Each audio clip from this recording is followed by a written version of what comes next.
Je vous remercie. Ensuite, Monsieur Gilles Dupuis. Non ? Merci, Monsieur le maire. Comme je n'ai pas beaucoup parlé, je vais être bien long. Non, je vous rassure, je vais au contraire être bref. Simplement répondre rapidement aux personnes qui m'ont interpellé dans leurs interventions. Tout d'abord, Monsieur Panetta, vous avez eu la chance, contrairement à ce qui se faisait du temps de Monsieur Delacoste, d'avoir eu les documents, non pas en commission finances, mais nous avons fait l'effort de les envoyer dans la semaine qui précède la commission finances, ce qui a bousculé encore un peu plus le service finances pour que je remercie encore vraiment d'avoir fait tout ce travail. Le document budgétaire, on essaye de le faire le plus vite possible. En même temps, les dates du conseil municipal et des notifications de la loi de finances, on a fait au mieux. Voilà. Mais c'est vrai que pour vous, je comprends bien que ce soit difficile de travailler dessus. Alors après, sur pas de phare à Choisy, alors Frédéric a répondu sur l'éclairage, je l'avais aussi noté sur ma feuille, c'est vrai qu'on se rejoint, mais moi je dis, on a un port à Choisy avec une ZAC du port et on n'a pas de phare. J'y crois pas. Monsieur Panetta. Ensuite, je crois que sur l'affaire Giraud, effectivement, sur le contentieux Giraud, ça fait partie des décisions à prendre ce soir. Il y a tout un débat à avoir au moment, peut-être, de ces décisions autour de Giraud. Sachez malgré tout que verser 3 800 € pour sortir du contentieux... 3 800 000 €, ça nous évite de payer 10 millions d'euros à brève échéance. Donc malgré tout, même si c'est une forte dépense, c'est probablement une forte économie pour la ville. Et puis alors, il y a quelque chose qui m'étonne, moi, c'est que lorsque tout à l'heure, monsieur le maire, en début de séance, a demandé si l'ordre du jour vous convenait, pourquoi n'avez-vous pas demandé à inscrire un grand débat sur le foot ? Parce que là, on a parlé du foot pendant 10 minutes, excusez-moi, mais ce n'est pas à l'ordre du jour, on avait le budget. Alors, je redis pour ceux qui n'ont pas été attentifs au début de mon intervention, mes chers collègues, vous le savez aussi bien que moi, le vote du budget dans la vie municipale est un moment important, un moment fort, un moment essentiel et fondamental. C'est le moment où nous présentons les projets et indiquons, etc. Je ne vais pas vous le refaire en entier, mais je pense qu'à ce moment-là, certains d'entre vous ont dû s'assoupir. J'en suis désolé. Après, permettre aux jeunes de se réaliser, eh bien, excusez-moi, mais en tant qu'élu à la jeunesse, il me semble qu'il y a quand même malgré tout énormément de choses qui sont faites dans notre ville en direction des jeunes. Connaissez-vous beaucoup de villes où il existe des locaux musique ? Connaissez-vous beaucoup de villes où on envoie les jeunes découvrir l'Europe pendant les vacances de Pâques ? Connaissez-vous beaucoup de villes qui font découvrir l'Europe aussi pendant l'été ? Où dans le même temps, il y a des loisirs au quotidien organisés pour les Choisiens qui ne peuvent pas partir en vacances. Je crois qu'au contraire, on a un vrai projet éducatif et on essaye de faire évoluer ces jeunes en ne leur faisant plus que du consumérisme, mais une vraie réflexion et de leur faire partager de vrais moments et des moments éducatifs.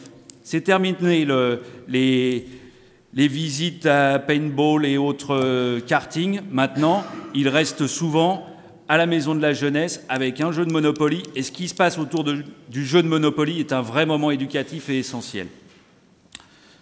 Bien, Claude Bérard. J'ai pas tout à fait fini parce que j'avais... Il faudra essayer si vous voulez bien. Je me dépêche. Monsieur Lanoé, en ce qui concerne le nombre de personnel, on vous a répondu à la commission finances qu'il y avait eu l'embauche effectivement cette année d'ASVP, on l'avait voté en conseil municipal, et d'ATSEM, ouverture de classe oblige. Sur les économies réalisées sur l'ADM à reverser sur le budget primitif, ce n'est pas quelque chose qui se fait comme ça budgétairement, ça passera au budget supplémentaire quand effectivement le compte administratif aura intégré ces nouvelles économies. Pour les autres questions qui sont vraiment techniques, je vous réitère mon invitation à faire vos demandes par écrit et nous y répondrons, c'est promis. Et je ne pense pas que vous soyez naïf et inexpérimenté, je pense que vous avez effectivement la volonté d'apprendre, et je vous en félicite en bon enseignant, c'est toujours agréable d'avoir des gens qui ont envie d'apprendre. Monsieur Briennon, enfin, sur les propositions que vous avez effectivement données, les 3 sont des dépenses supplémentaires. Donc, vous reconnaissez que notre budget est serré et qu'il est contraint. En même temps, vous nous proposez de dépenser plus. Mystère. Sur l'affaire Géraud, j'ai déjà répondu. Et enfin, sur la baisse des taux, il me semble avoir dit dans ma conclusion qu'effectivement, si nous avions des recettes supérieures à nos prévisions, il est évident que nous reverrions à la baisse l'estimation de l'augmentation des taux que nous avons fait pour préparer ce budget. Merci. Claude Bérard, je vais y arriver. Je vais essayer d'être assez bref. Les premiers pas à choisir le roi datent de 1962. Pourquoi il n'a pas droit? Il y a des restrictions budgétaires. Mes premiers pas à choisir le roi datent de 1962. Je venais faire des rencontres dans l'allée de Savoie. Je marchais sur des planches. Les tours étaient en construction. Il y avait un projet phare. Il fallait construire vite pour beaucoup de gens. Ce projet phare a été réalisé.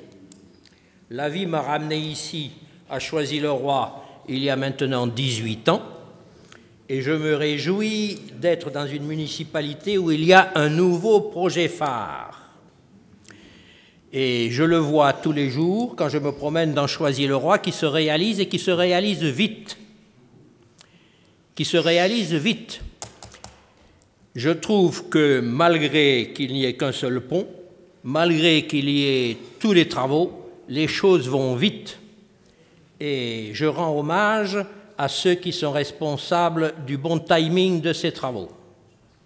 Deuxièmement, et je finirai par là, je me promène dans Choisy-le-Roi de jour et parfois de nuit, et je m'y suis toujours senti en sécurité.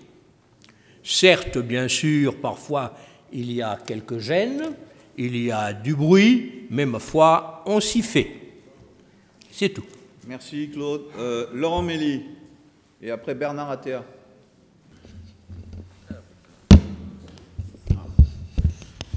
Je voulais justement revenir sur la sécurité, pour dire que je rejoins entièrement M. Tisler lorsqu'il rappelle que la sécurité est d'abord un devoir régalien de l'État.